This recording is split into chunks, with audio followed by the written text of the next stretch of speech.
Na mgbe gara aga n'obodo Lagos ka ndị Igbo na ndị isi ụlọ ụka Anglican Church nke ọtụtụ n'ime ha bụ ndị Yoruba ha nọ na be ha nwere nsogbu bụ nke gbadoro ụkwụ na adịghịzi ekwe ka onye ọbụla jiri asụsụ na-abụghị asụsụ oyibo ma ọ bụkwanụ nke ndị ha nọ na be ha bụ Yoruba wee kpee chọọchị na Anglican.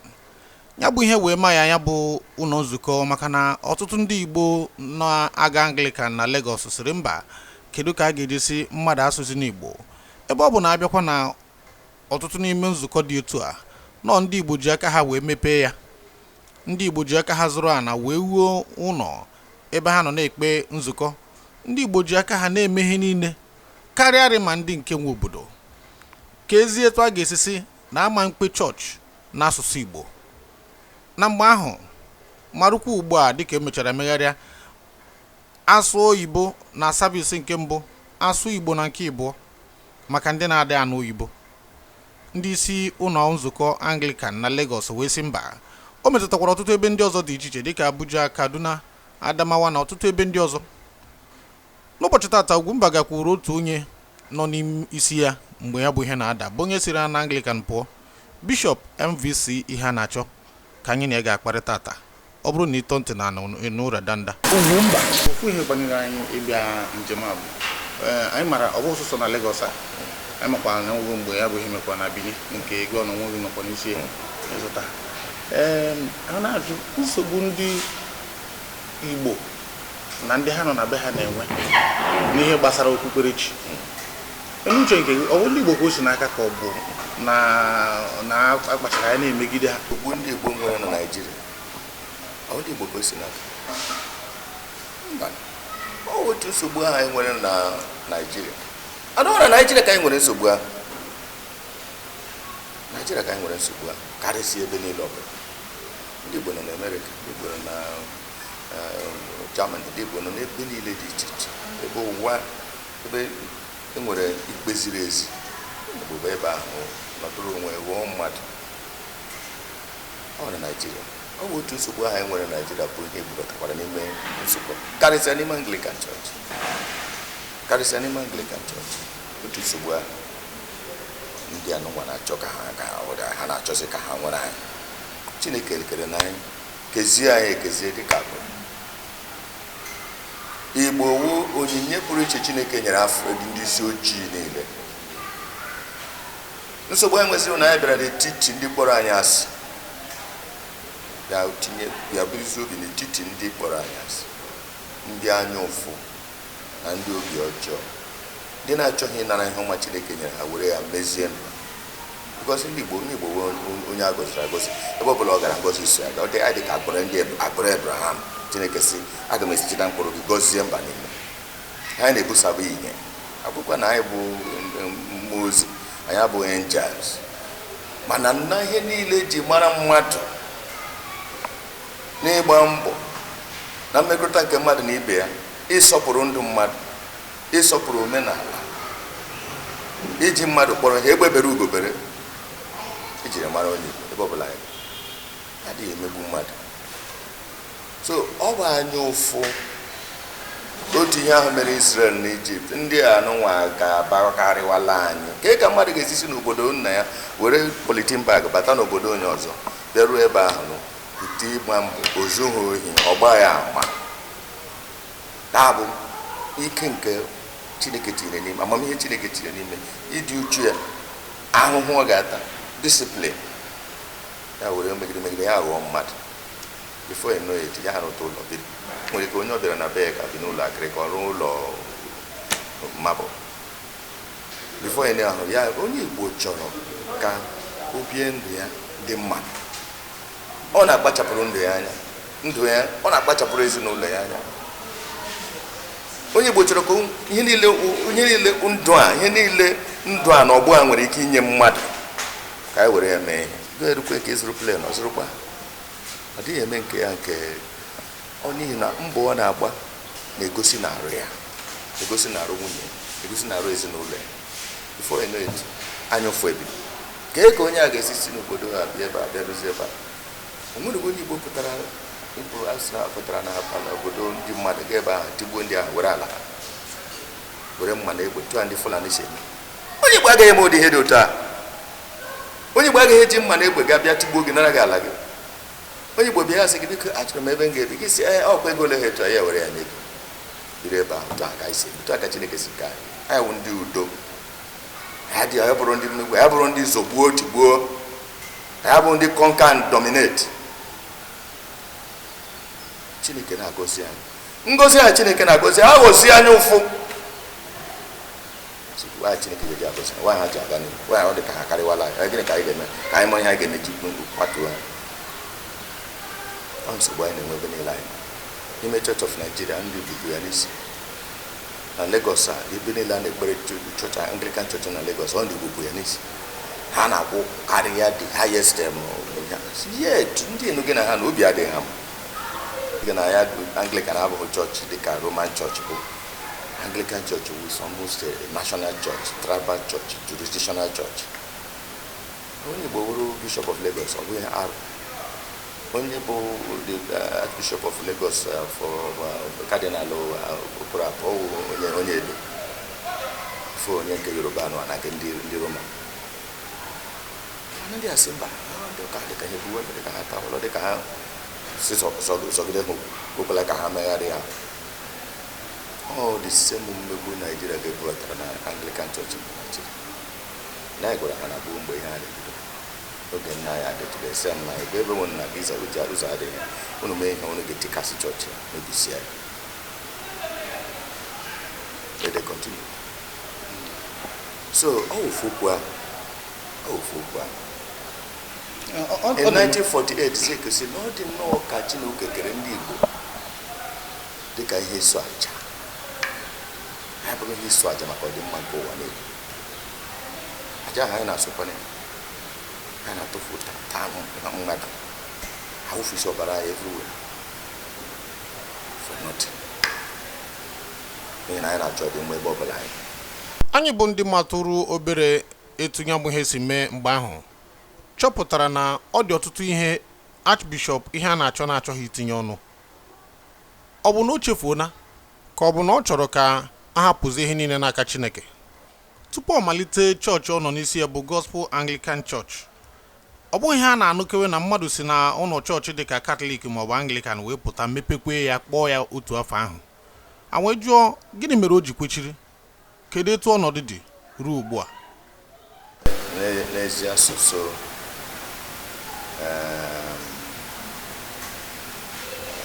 o nwere ọtụtụ ihe anyị na-agaghị ala ike ikwu ezi n'ihi na ndị bekee si time heals all wounds. Mgbe ụfọdụ ọ bụrụ na Chineke mechaa ihe ya ile anya na azụ gị hụ na ọ bụrụ na mmadụ meriri gị na Chineke emegidere gị ya dị ewezi iwe ya dị akpọzi ọgwụ ọmụzọ ya dị alụzi ọgụ n'ihi na Chineke mere anyị ama na achọbụrụ ka anyị fuo na Chineke ekweghị ka anyị fuo. A chọrọ ka anyị nwụọ Chineke ekweghị ka anyị nwụọ. A chọrọ ka akwụsị anyị ka anyị ghara ịgwụkwa ndị Igbo. Chineke asị mba na ụlọ ka ga-agwụkwa ndị Igbo.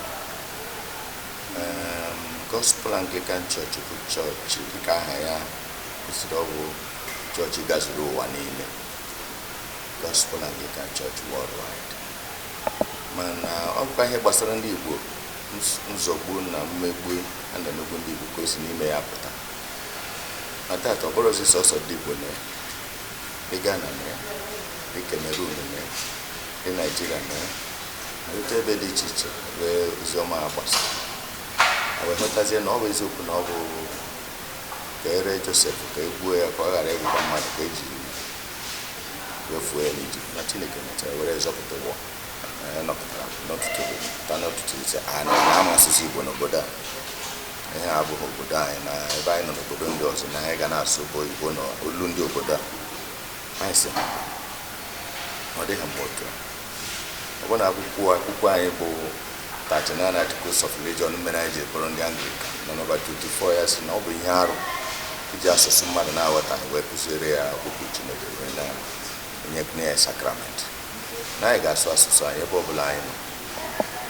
Most of the churches Igbo churches na Lagos ndị Igbo Igbo sụrụ ala ndị Igbo onweghị onye ha nara peli eke ga-esi bịazie si ha na ha ma asụsụ ịchọpụta na ọ bụ ụdị ihe ahụ mere n'Ijipt Egyptian lekọtara anya si ndị agbawala ụba too much anyị hapụ ha na anyị ga-aghọzi minority n'obodo nke anyị si bụ isi ha gbuo ha kill at bat ghara inwekwa Israel ọhụrụ nwoke ọhụrụ amụrụ n'ala Egypt no the same policy stop them kill them at bat ekwela ka ha mara na ha bụ ha sụọ asụsụ ha anyị so na ndị si na anyị ga-asụ onye mere ha jiri chụta chinyere anyị eji polisi were amị were mobile ihe niile all the paraphernalia of security chụkwa anyị na chọọchị ebe anyị n'ihi otu okwu a onye ajụrụ na agaghị ajụ onwe anyị gbalaga onye ji mma na egbe achụ mgbe ji gaa ha kwuru n'ebe ahụ osisi onye asị a ga-egbu ya nọdụ ebe ahụ anyị bụsi ebe ahụ gbalaga gbapụta ebe ahụ kemgbe anyị bidoro ya bụ ọgba aghara bụ nke anyị si n'oju ego iketa ekwuru mkpụrụ ọ na-amịta na ndị Igbo ka nọ na Anglican na Lagos ugbu a maka na anyị mara na enwegoro ihe mgbanwe kemgbe ahụ ebe na kpọbaga na dị very deep onye Igbo wee complicated person onye Igbo bụ an enigma n'asụsụ Bekee a na-aghọta onye Igbo ahụ onye Igbo wee lover of peace tụmadụ nweghị ọhụụ onwe ya n'etiti ndị ọzọ ọ dị ready to do anything onye Igbo hụrụla an olive branch ọ na-eji aka abụọ ghọrọ ya ihe ọ chọrọ udo just wants peace to go about his business so o ji dị ka ọ jụrụ oyi bụ na ndị Igbo decide ka ọ dịrị otu ahụ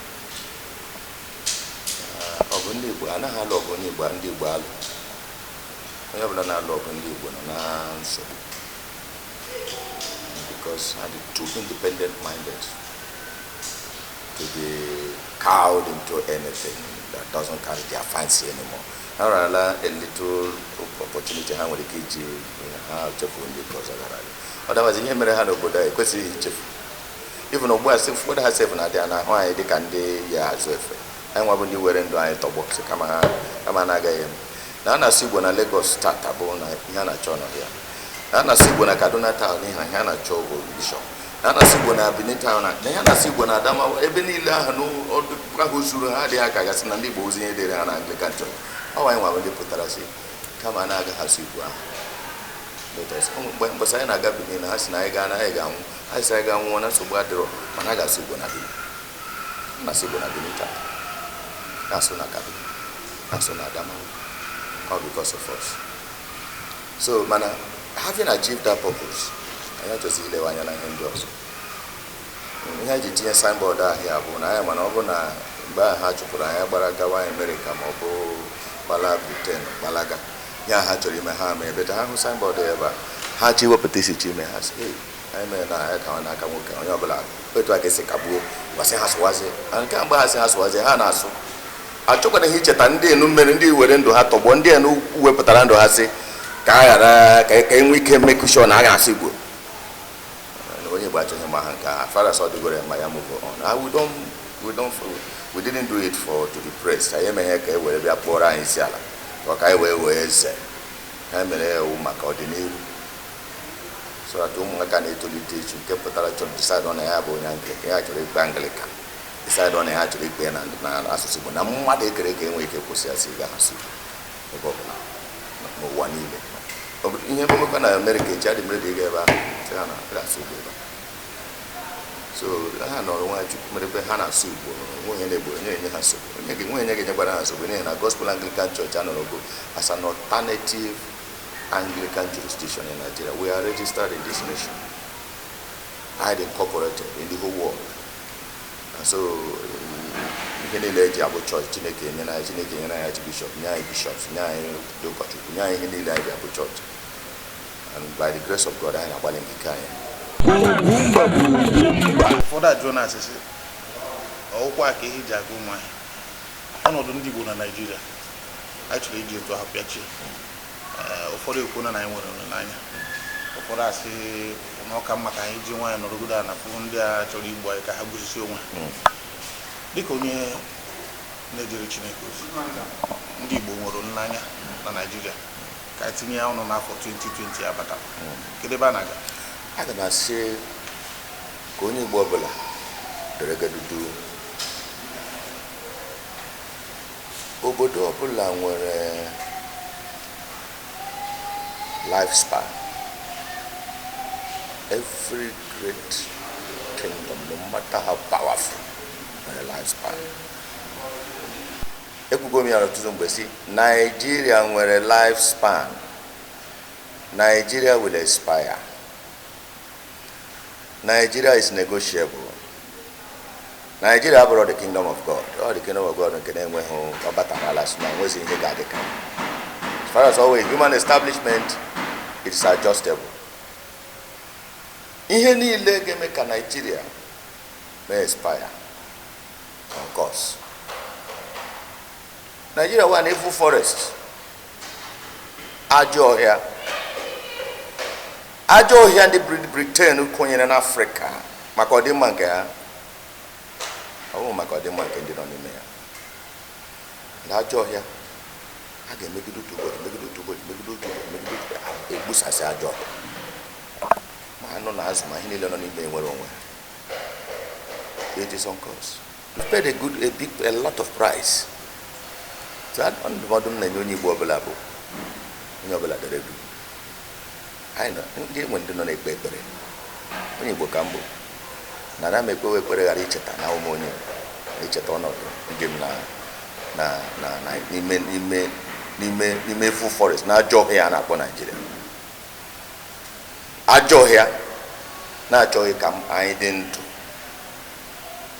Kamgbe agha biri egbere anyị kee ha bụ ka anyị right round ports niile nọ n'ala anyị mechie ya mepere gị ofe ị ga-abịarịrị Lagos.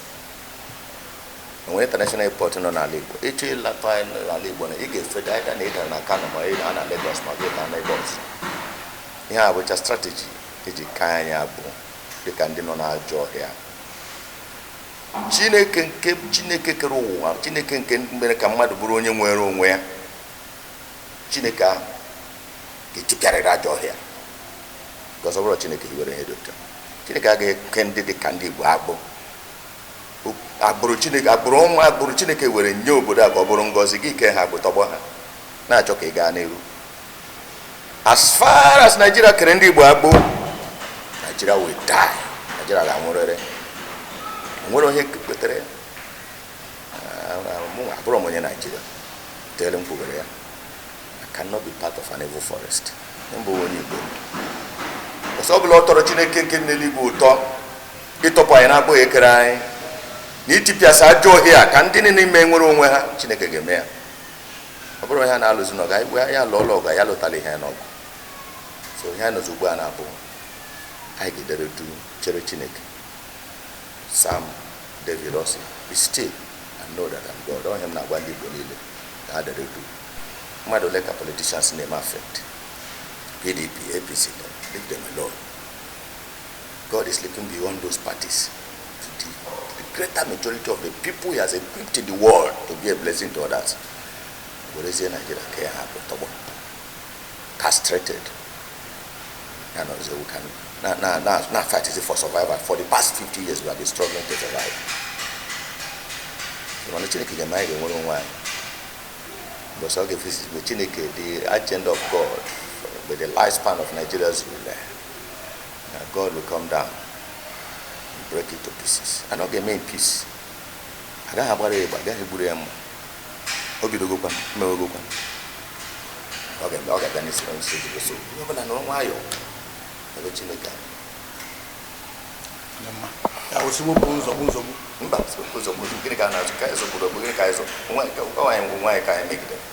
They killed us. How many millions of babies? How many of our children died? Some of you are my enemy. I was when the war started in 1967. I was already 9 years old. I agara m boys country. I'm more the sentiments, I'm more the passion. I saw it wasn't a problem.